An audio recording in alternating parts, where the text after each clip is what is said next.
Assalamualaikum warahmatullahi wabarakatuh. Salam jumpa kembali dengan channel kesayangan kita, Arsal Bagindo.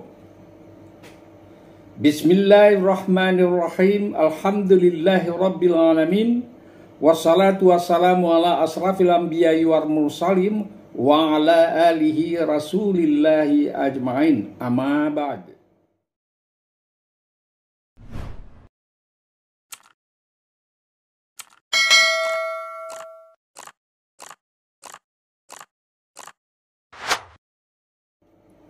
Saudaraku, pada pertemuan kita sekarang ini kita akan mengupas tentang kiat bagaimana kita bisa berhasil di dalam melaksanakan ibadah haji dengan keterbatasan jumlah petugas haji yang akan melayani kita. Oleh karena itu, kita perlu mencari terobosan-terobosan dan perlu kita melakukan sesuatu yang bisa mendukung kegiatan kita atau menyukseskan kegiatan kita saat melaksanakan ibadah haji, terutama di Makkah dan di Madinah. Saudaraku, adapun tema yang kita angkat pada hari ini adalah keberhasilan pelaksanaan ibadah haji tanpa banyak mengandalkan petugas haji untuk menolong kita atau kita mintai tolong. Saudaraku, sebelum kami memutarkan videonya kepada saudaraku, kami berharap bagi yang belum memberikan subscribe kepada channel kesayangan kita ini, kami berharap Anda mau melakukannya, dan jangan lupa tekan tombol lonceng notifikasinya agar Anda tidak ketinggalan di dalam menerima informasi-informasi yang berguna tentang masalah haji ini. Dan juga kami berharap jangan Anda skip video ini, tontonlah sampai selesai agar Anda tidak gagal paham nantinya. Saudaraku, pada tahun 2024 ini Indonesia mendapat kuota dari pemerintah Arab Saudi yaitu 241.000 orang. Dan kuota untuk petugas haji ditentukan hanya 4.210 orang. Dengan jumlah yang ditetapkan oleh Arab Saudi tersebut, maka rasio perbandingan antara jumlah jemaah haji dengan jumlah petugas haji yaitu 1:57 orang. Artinya, satu orang petugas haji harus melayani 57 orang jemaah haji. Hal ini sangat jauh dari idealnya konsep pelayanan. Yang ideal itu adalah satu orang petugas haji melayani 25 orang jemaah haji. Saudara, dengan terbatasnya jumlah petugas haji, maka jamaah haji harus rasional dan tidak perlu banyak menuntut, semuanya harus ditangani oleh petugas haji. Artinya, apa yang bisa kita lakukan secara mandiri, secara beregu, dan secara berombongan, laksanakanlah secara ikhlas. Namun, perlu juga diingat bahwa ada tugas-tugas pelayanan yang melekat pada petugas haji yang tidak boleh didelegasikan kepada jamaah, kepada regu maupun kepada rombongan. Saudaraku, kekuatan utama jamaah haji untuk keberhasilan lebih banyak ditentukan oleh kemampuan kemandirian kita, para jamaah, kekompakan regu dan kesolidan rombongan, dan di backup oleh petugas kolter dalam mengatasi berbagai masalah selama mengikuti ritual haji. Sekali lagi kami ingatkan, jangan terlalu mengandalkan urusan kepada petugas haji yang jumlahnya sangat terbatas itu. Jika kita mengacu kepada Undang-Undang Nomor 8 Tahun 2019 bahwa tanggung jawab pemerintah di dalam melaksanakan haji ada 3 bentuk, yaitu tugas pembinaan, tugas pelayanan, dan tugas perlindungan.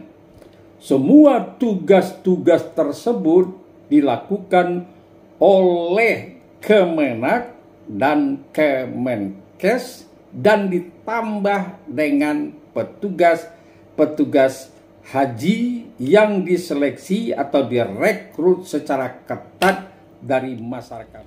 Saudaraku, sekarang mari kita kaji satu persatu dari tugas pemerintah itu di dalam menangani ibadah haji Indonesia ini.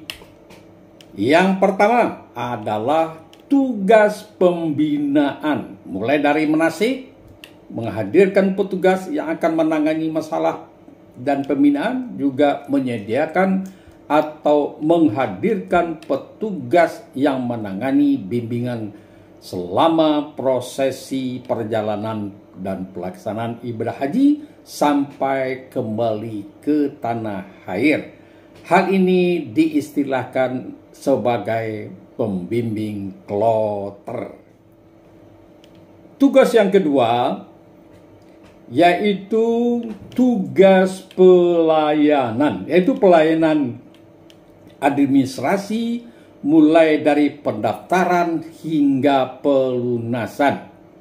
Selanjutnya menyediakan transportasi, akomodasi, pemondokan, pelayanan kesehatan, serta mempersiapkan petugas haji. Dan tugas yang ketiga adalah tugas perlindungan. Di antaranya adalah memberikan asuransi, memberikan pelayanan khusus bagi penyandang disabilitas, lansia, memberikan dokumen identitas sebagai warga negara Indonesia seperti paspor, kartu-kartu, dan dokumen lainnya. Saudaraku, mulai dari tahun 2023 dan sampai tahun sekarang, pelaksanaan haji tahun sekarang, Kemenak mengeluarkan kebijakan dengan tagar haji ramah lansia.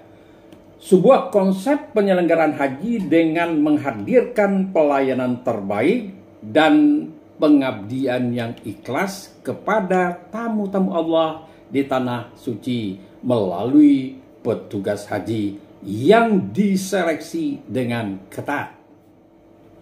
Munculnya tagar haji ramah lansia yang disebutkan karena masih banyaknya peserta jemaah haji yang berkategori lansia untuk tahun 2024 ini diperkirakan mencapai angka lebih kurang 50.000 orang dengan kategori lansia, risiko tinggi, dan penyandang disabilitas. Saudaraku, melihat cukup tingginya angka calon jemaah haji yang berisiko tersebut, maka tugas-tugas yang akan diemban oleh petugas haji cukup berat dalam melayani dan mendampingi jamaah yang beresiko tersebut. Ditambah lagi dengan tuntutan harapan dari kementerian dan jamaah haji itu sendiri yang dibebankan kepada pundak petugas haji relatif juga cukup banyak. Saudaraku, sebelum kita membahas tentang harapan-harapan dan tuntutan-tuntutan dari jamaah maupun dari kementerian kepada petugas haji tersebut, ada baiknya kita mengkaji dulu tentang apa tugas dari PPIH dan TKIH. Tugas PPIH, inti tugasnya itu pada pelayanan, administrasi, dan koordinasi. Sementara TKHI tugasnya lebih terfokus kepada bidang kesehatan, terutama di dalam menjaga kesehatan jemaah haji selama prosesi haji baik di Makkah maupun di Madinah. Saudaraku, sekarang mari kita lihat harapan dan tuntutan pertama yang ditujukan kepada petugas kloter atau PPIH kloter. Beliau-beliau ini adalah memiliki peran yang sangat strategis dan mereka ini dituntut harus mampu berperan sebagai komunikator dan penyambung lidah pemerintah dalam menginformasikan pesan-pesan kebijakan tentang haji kepada jamaah haji yang berada pada kloternya. Petugas kloter tersebut secara tidak langsung juga berperan sebagai petugas humas dan sekaligus menjadi sumber informasi bagi jamaah hajinya. Saudaraku, tuntutan dan harapan kedua yang ditujukan kepada petugas haji, yaitu semua petugas haji wajib memahami beragam kebijakan dan teknis penyelenggaraan ibadah haji guna menjawab pertanyaan jamaah jika jamaah bertanya.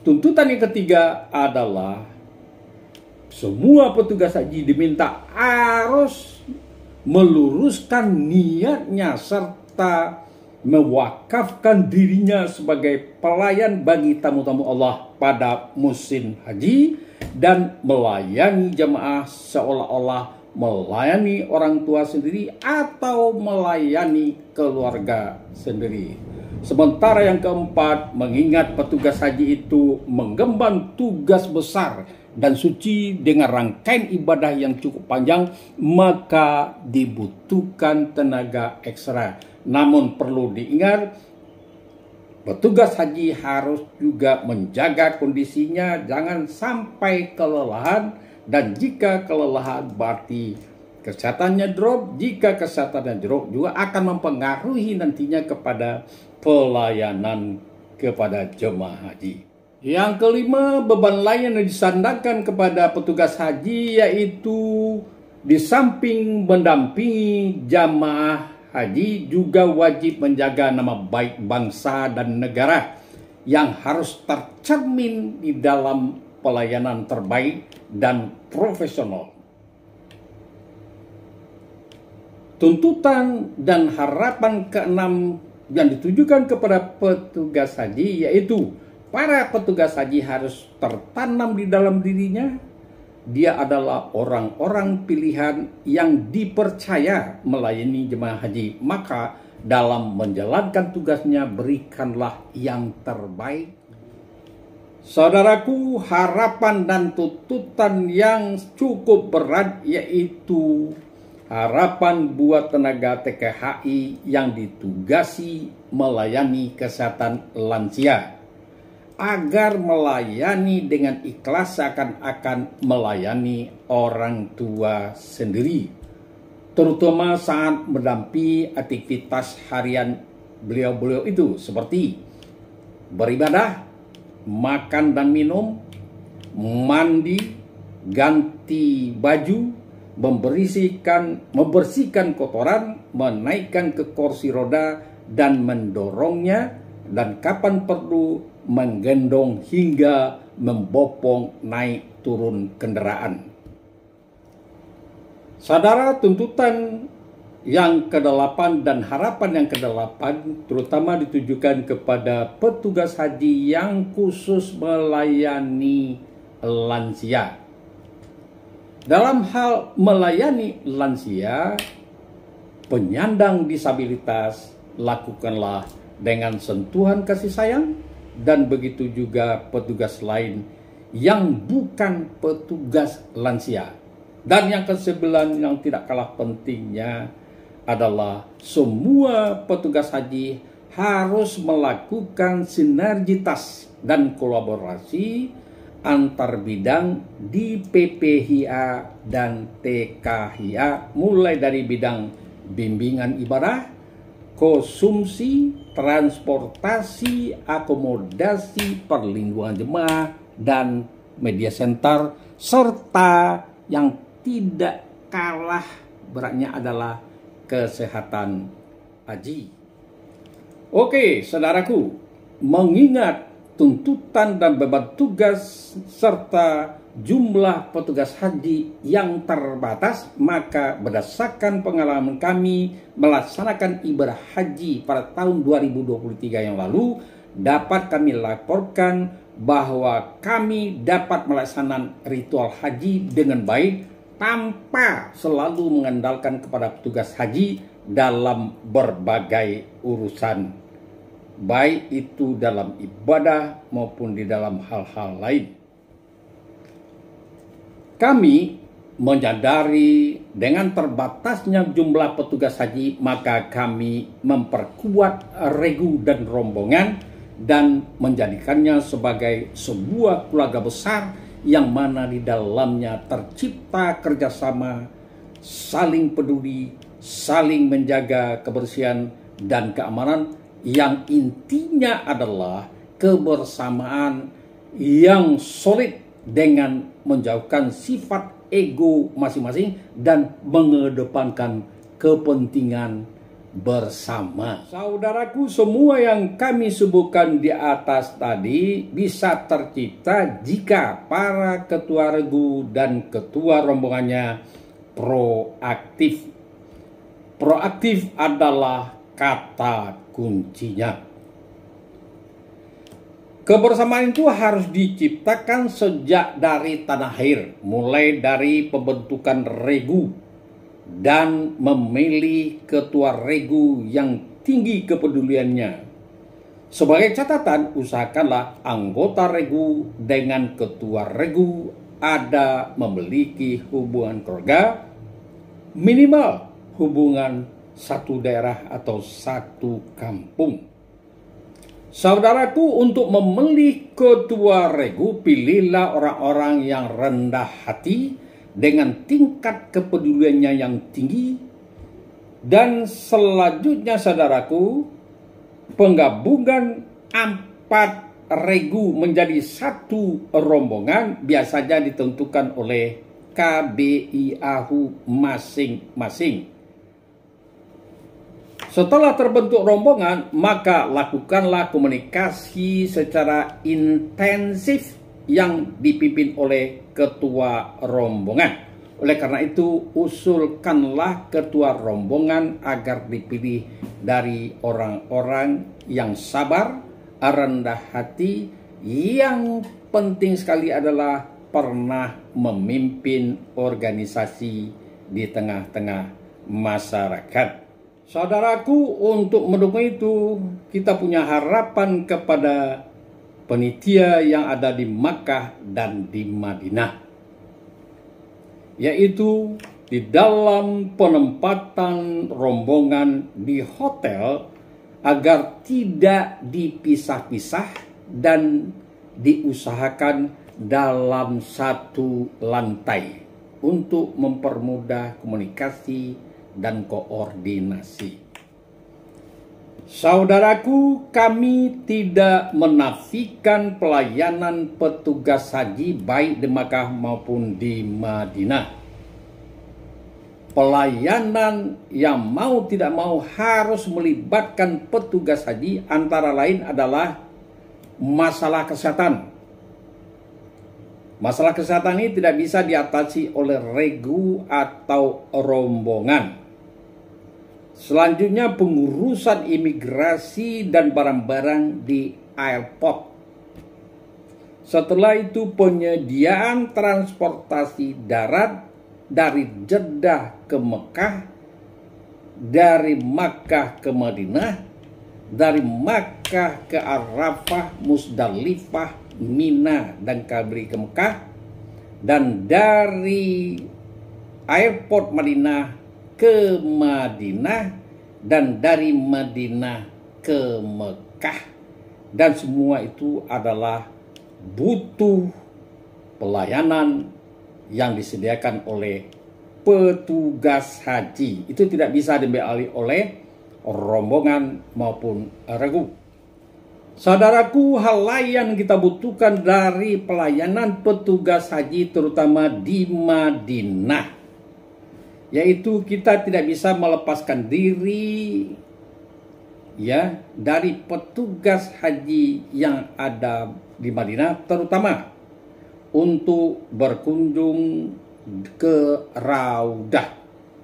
Itu harus dikoordinir oleh petugas kloter dan satker yang ada di Madinah.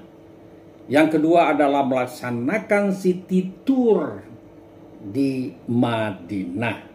Semua itu harus ditangani oleh petugas haji yang ada di sana. Saudaraku, sebagai catatan terakhir untuk kegiatan harian di hotel sampai ke peribadatan ke Masjidil Haram dan juga Masjid Nabawi kami lakukan bersama regu dan bersama rombongan, tentunya dengan melaporkannya kepada PPIH atau meninggal petugas kloter yang menangani, mengkoordinir kita. Oke, saudaraku, terima kasih Anda sudah menonton video ini dan semoga video ini bermanfaat terutama bagi saudara-saudara saya yang akan berangkat pada tahun 2024 ini yang rencananya mulai tanggal 12 Mei kloter pertama sudah mulai diberangkatkan. Oke, saudaraku, sampai jumpa pada episode yang akan datang. Wassalamualaikum warahmatullahi wabarakatuh.